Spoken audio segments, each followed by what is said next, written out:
Hello and welcome to my channel. It looks like my last video in regards to the Kansas 3 didn't have the audio with it. I do apologize. You will have to pause to read that previous video. But there's a little bit more of an update. Jordan has a lawyer. His lawyer has spoke. He said some interesting things. We'll go ahead and get into that.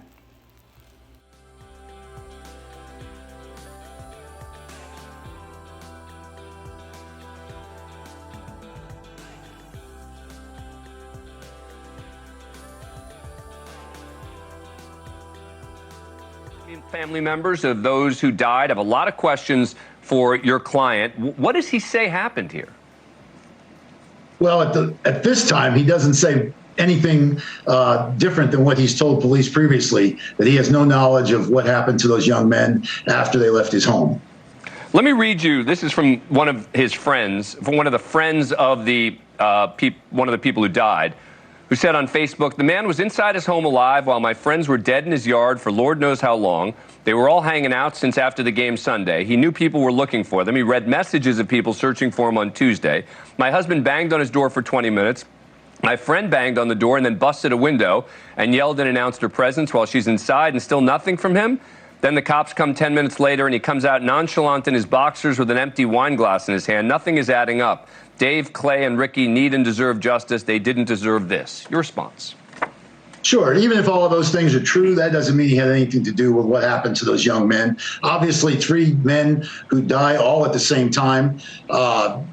And there's no signs of foul play whatsoever from the police. There's nothing to indicate that Jordan had any involvement whatsoever in their deaths. I spoke with the prosecutor this morning, as a matter of fact. The toxicology reports are due in a couple of weeks. And, you know, we can all speculate as to how they died. But as far as my client being involved, Jordan didn't have anything to do with their deaths. You know, when they left his home after the game, he didn't even really know which door they went out. They were in the backyard. He doesn't use that particular door. He goes out in the front. And so he had no knowledge that they were out there until, you know, Tuesday when he was told that they were out. So he had no knowledge that they were out there until, you know, Tuesday when he was told that they were out there. And what of the claims from the families that they were trying to contact him and he wouldn't respond and they were going to the house, et cetera? Sure. I don't know about whether or not they went to the house or tried to contact him, but he was home sporadically. I know another allegation I've seen floating out there is that he would have had to put the dogs out, that the dogs would have went in the backyard, and that's untrue as well. The dogs stay at his dad's house, which his dad lives in a different location, and that's where the dogs were. He had no reason to go in the backyard. As you can see there, we've had recent snowstorms and that kind of thing. So he had absolutely no knowledge that they were out there. They were his friends. They were at his house socializing. If he had found them out there or if they were in danger, he would have called the police and tried to help them. I do not buy the friend Jordan's story. I've said from the beginning, to me this sounds like some type of OD, poison, something to indicate that all 3 passed away. Not just 1, but 3.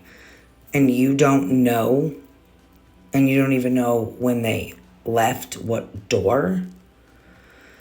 I don't know, but I really hope this family gets some justice. Until next time.